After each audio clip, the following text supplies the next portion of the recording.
Welcome back and happy holidays to our Astro listeners. This is Medium Monk, and as usual on these full moon and new moon podcasts, I'm joined by our shining star of the zodiac. It's Star Lady. Hi, Star Lady. Hello, Medium Monk. And we all remember Star Lady is indeed Kim Marie, the managing director for our network. EAN continues to provide the finest EA course to certified new astrologers, and we also coach a lot of people just looking for that next level of soul growth in their lives through evolutionary astrology. She studied that EA paradigm for 35 years.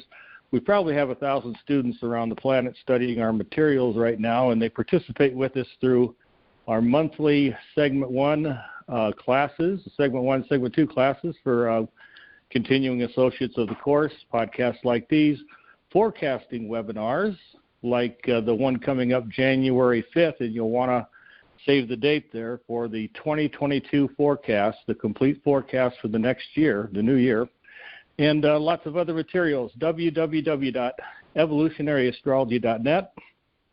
Please call 1-605-348-5111 to schedule your session with Star Lady and or information about the website or the EA course. Okay, lot to cover, so go ahead. I'll turn it over to you, Star Lady. Thank you. You're welcome, Medium Monk. Hello, everyone. Yeah, Medium Monk does the intro and the ending, and then he likes to just go silent on me, which is probably okay, because sometimes I get in a roll and I just start rattling off, so understand that. Happy winter solstice, everyone. I, living in the northern plains, always love this time of the year because the sun starts coming back.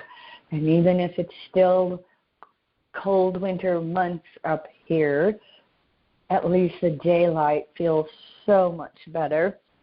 That alone is just renewing for all of us. And so I won't speak much about that other than the evolutionary astrology mantra for Sun in Capricorn is, I achieve my goals with emotional self-reliance. I achieve my goals, Capricorn, with emotional self-reliance, the Cancer polarity. The mantra before that, Sagittarius, which is still going to be quite pertinent here on this full moon of Gemini podcast. The Sagittarius mantra, I understand the relativity of truth with others. I understand, Sagittarius, the relativity of truth, Gemini, with others.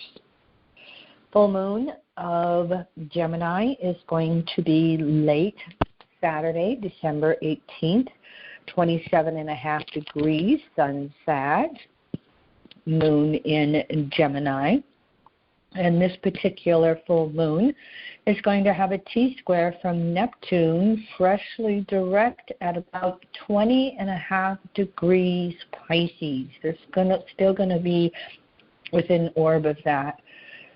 In addition to that, we have Jupiter in late Aquarius squaring the nodal axis. It'll be an exact square to the nodes on January 3rd at 1 degree, Neptune Pisces, the nodal axis, North Node 1 Gemini, South Node 1 Sag.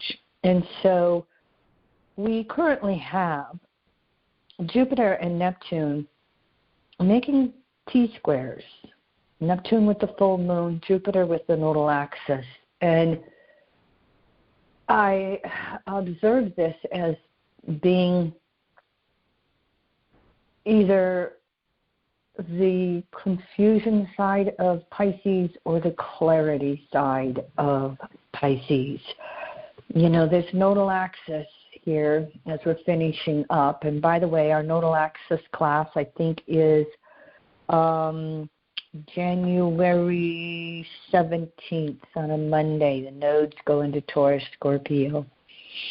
As we've had these nodes in Gemini-Sag over the last 18, 19 months, we can now start to get some reflection back on it and see this whole truth versus lies energy going on. One of the things that we learn through evolutionary astrology with the archetype of Sagittarius is that we can have a personal truth, something that is very true for us on a very personal, intimate level. Yet it may be limited or even different than what we would call universal truth in EA. Universal truth is timeless. It's always existed. It always will exist. It can be distorted or suppressed. However, it cannot be destroyed. And so as we've had these nodes in Gemini-Sag, we've had our bubbles burst. South Node in Sag, where truth is concerned. And that then is meant to have us go inward. The mutable signs, Gemini, Virgo, Sag, Pisces, the mutable signs can turn us inward when something in the outer world isn't working anymore. And so having our bubbles burst and turning inward opens us up, if we're willing, to understanding broader concepts, broader principles, what we call, again, that universal truth. It leads to that mantra, show me the truth, show me the truth.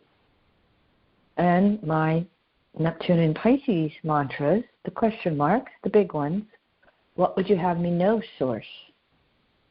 What would you have me do, Source? What would you have me do, Source, is pretty relevant right now because Mars has entered Sagittarius.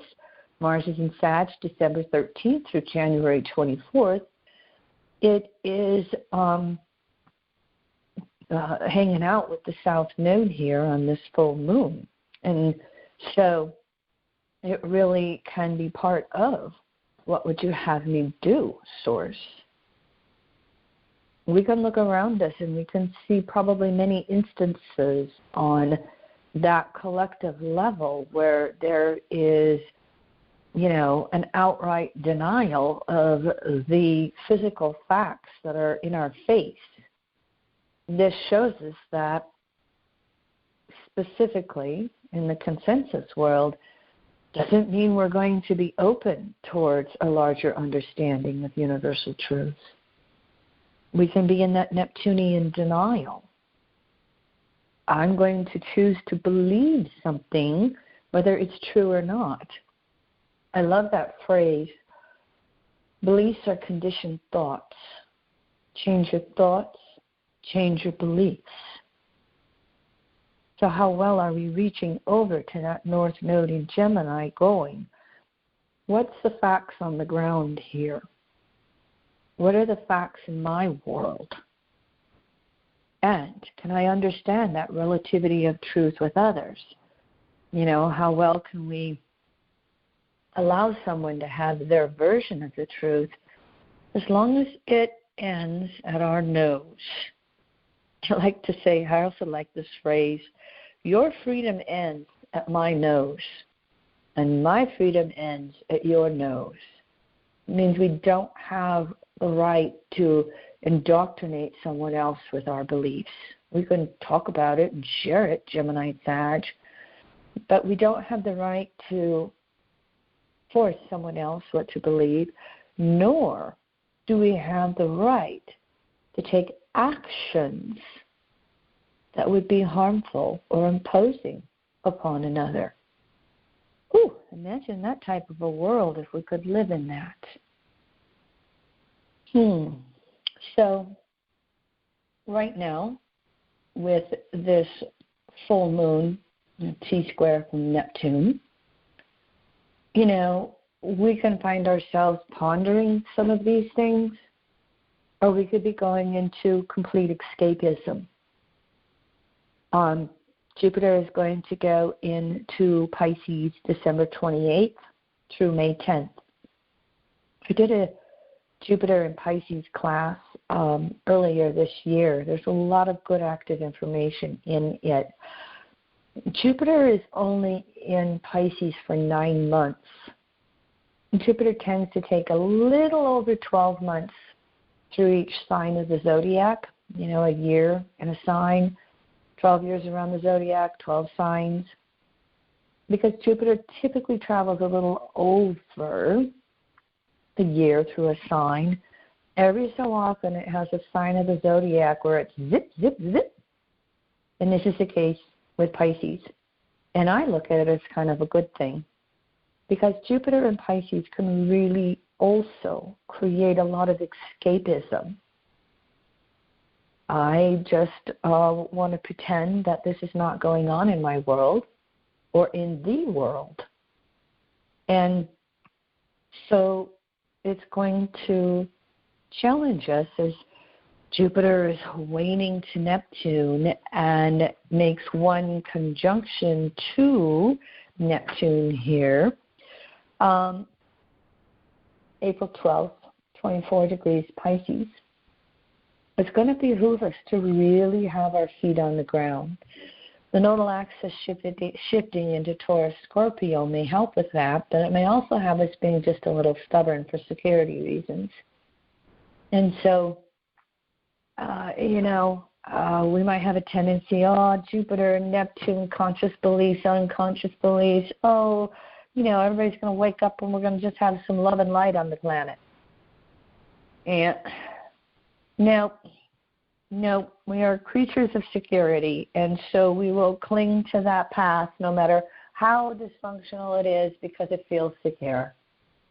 It's going to take Jupiter courage with Neptune and Pisces to really move into deeper understandings and walking forward on planet in harmony with the planet.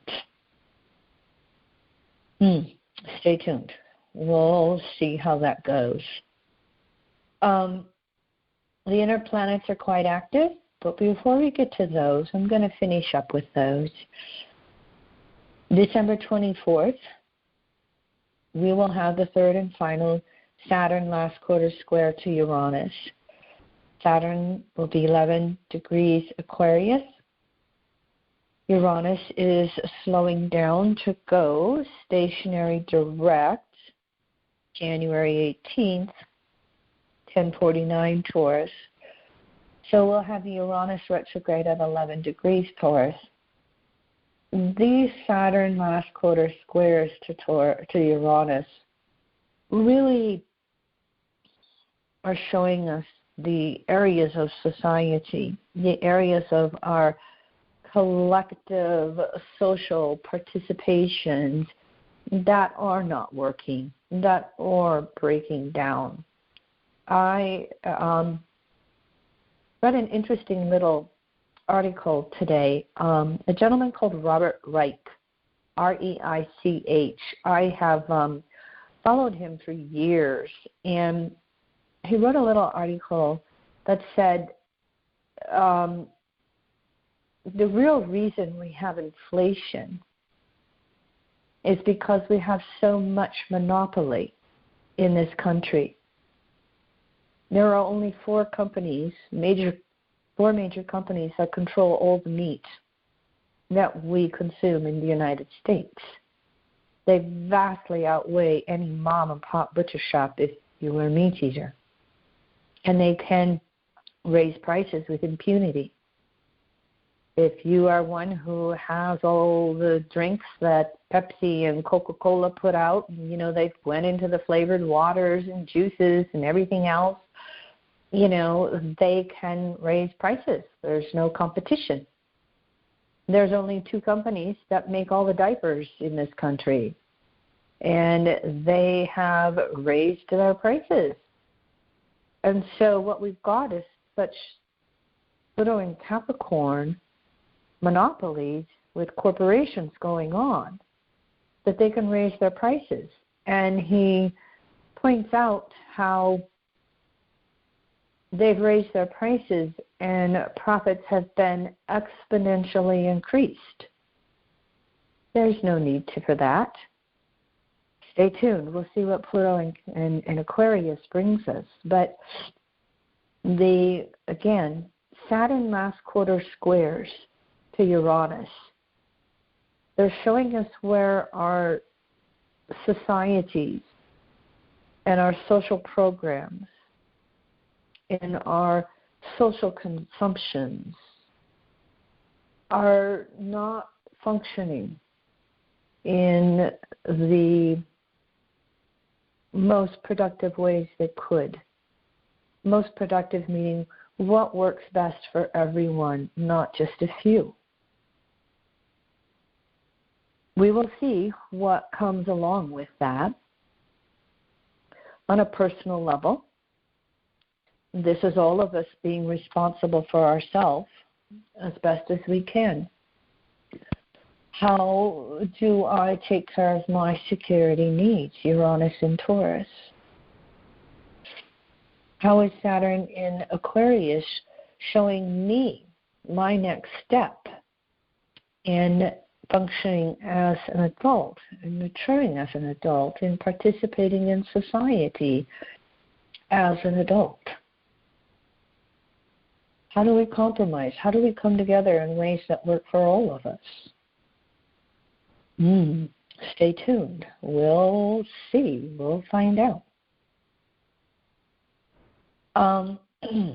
One of the things that's real interesting, I just did a class on Venus retrograde in Capricorn, and I had said it at the beginning of the class.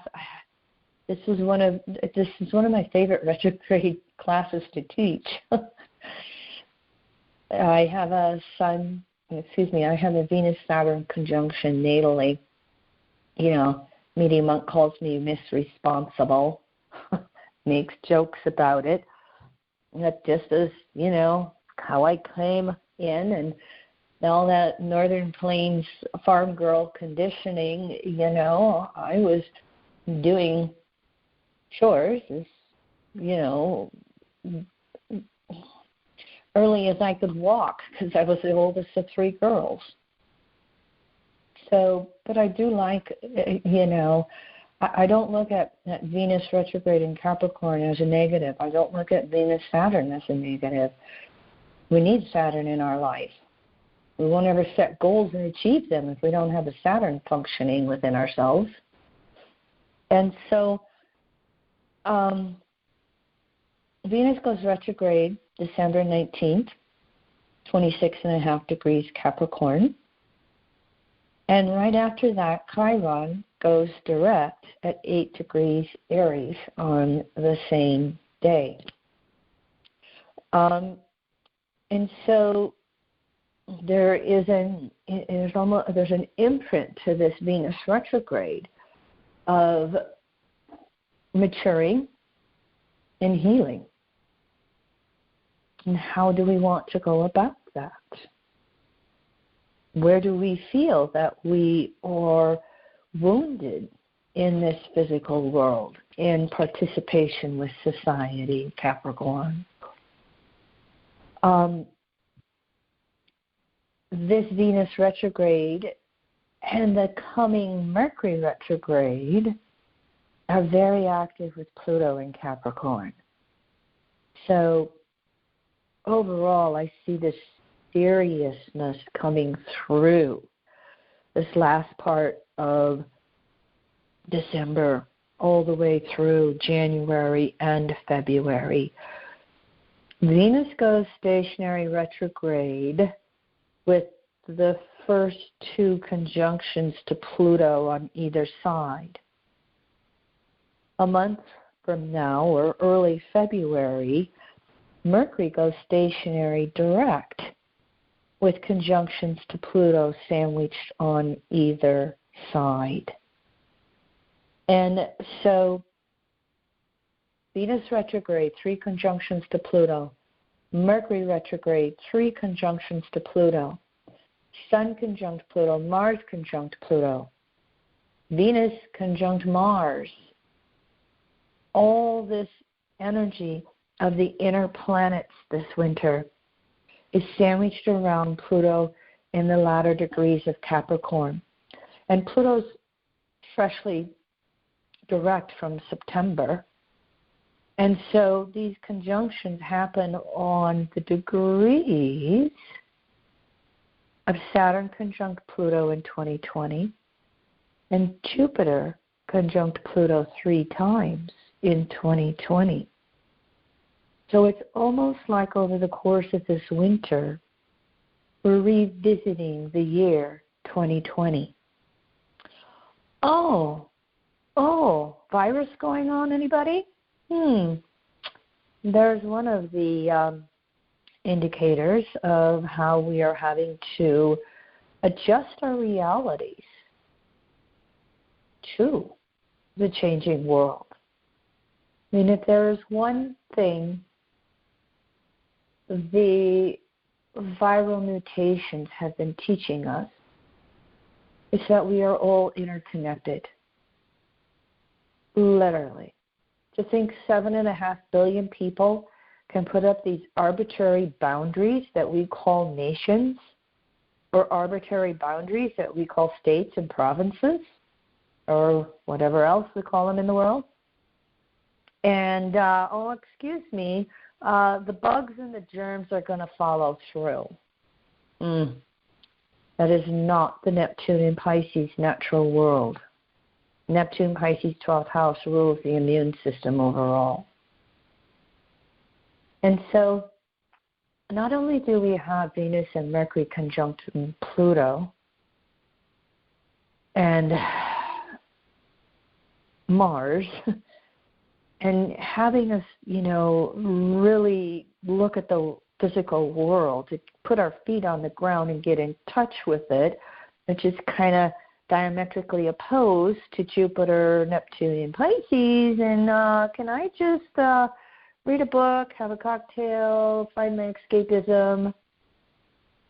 Not only do we have these Capricorn planets saying, you have to get real, they're also, again, in many ways showing us that we're all in this together and we survive better together. Are we going to make efforts in those directions? Or are we going to continue with arbitrary boundaries that, says this area wears a mask and this area doesn't?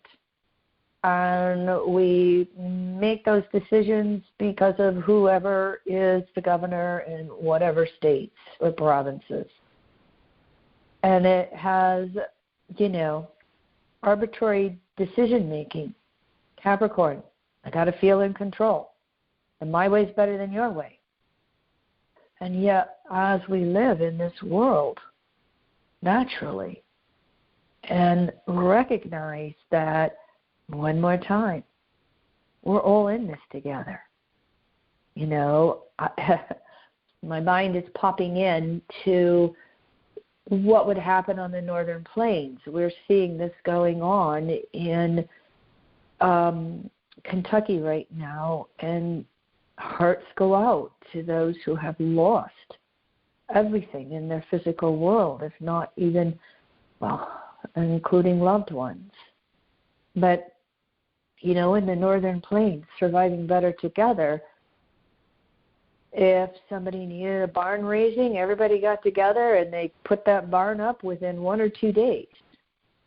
That's Capricorn coming together and going, how do we do this with each other? Can we open up to that type of surviving and Venus retrograde in Capricorn flourishing? That old saying, a rising tide lifts all boats. Stay tuned. I put a lot more details into the Venus retrograde in Capricorn. Media Monk is going to have it up on our website. You can go there and get it. Also, Jupiter in Pisces, which it's still going to have, 7 months in 2022 that it will travel through Pisces. Jupiter is going to race through Pisces so fast the first few months of the year. Again, Jupiter moves through Pisces 0 to 30 degrees, December 28th through May 10th. Then it literally goes into Aries and has a retrograde in early Aries and goes back to Pisces the last 2 months of 22.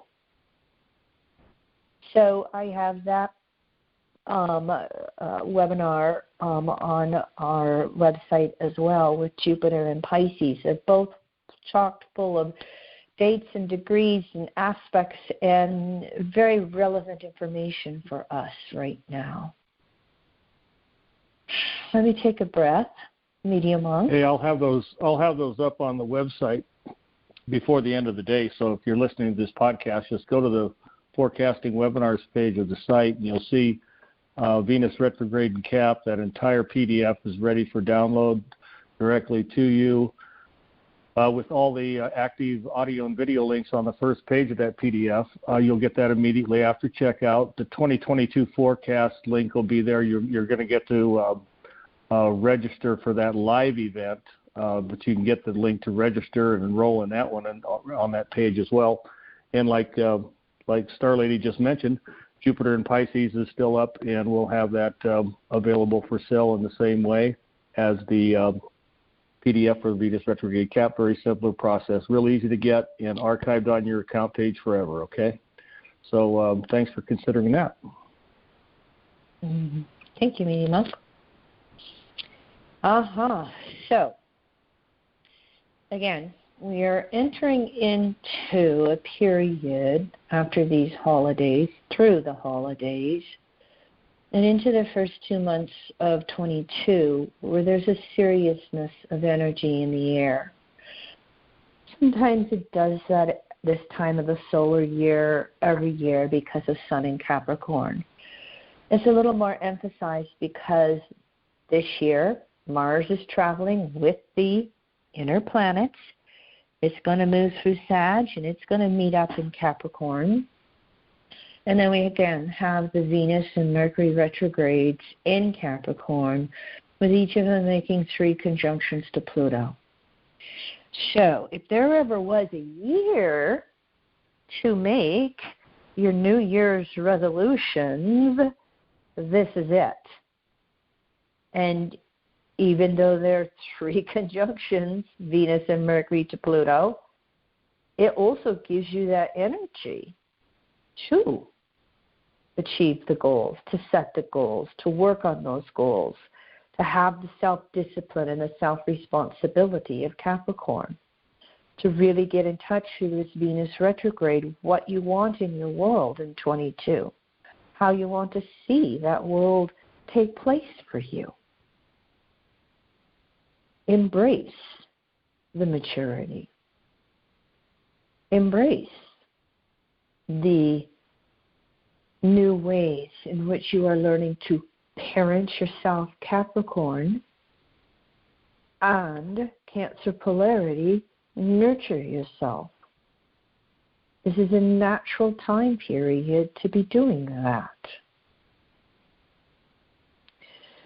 And so, closing out one more time, January 5th will be our 2022 forecast that will include the U.S. Pluto return, which we are approaching for the first time in our country's history. And then January 12th, we have our free Pay It Forward Mercury retrograde in Aquarius Capricorn, followed by January 17th, the nodal axis in Taurus-Scorpio. Star Lady will spend the first half of January just like a busy beaver with her PowerPoint slides. And I have to say, I enjoy it.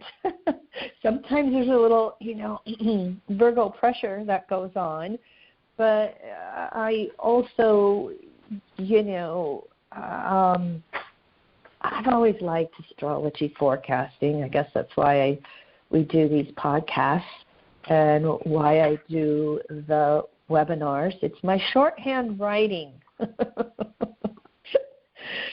Hey, so there's a lot of value in that whole format that we've chosen to distribute this type of information. You get the keyword content, you get graphics, you get charts, you get your ability to synthesize charts, all there in one product. So yeah, it's really easy to distribute with through that PDF, and everything's a hyperlink these days on the internet, so it's really easy to get from one place to the other and integrate this type of information. But I guess we're just fortunate to have a good teacher at EAN that gets the information out there in a way that the majority of budding astrologers can understand. So thank you for that effort, Star Lady. Well, thank you, Meanie Monk. One more time. Wish all of you a beautiful, beautiful winter solstice, however you choose to celebrate it. May you make your New Year's or annual resolutions, if that's your choice, and may you achieve them in every way you need and desire in 2022. All right. We'll be back with our New Moon of Capricorn podcast next year in 2022. All the best, everyone.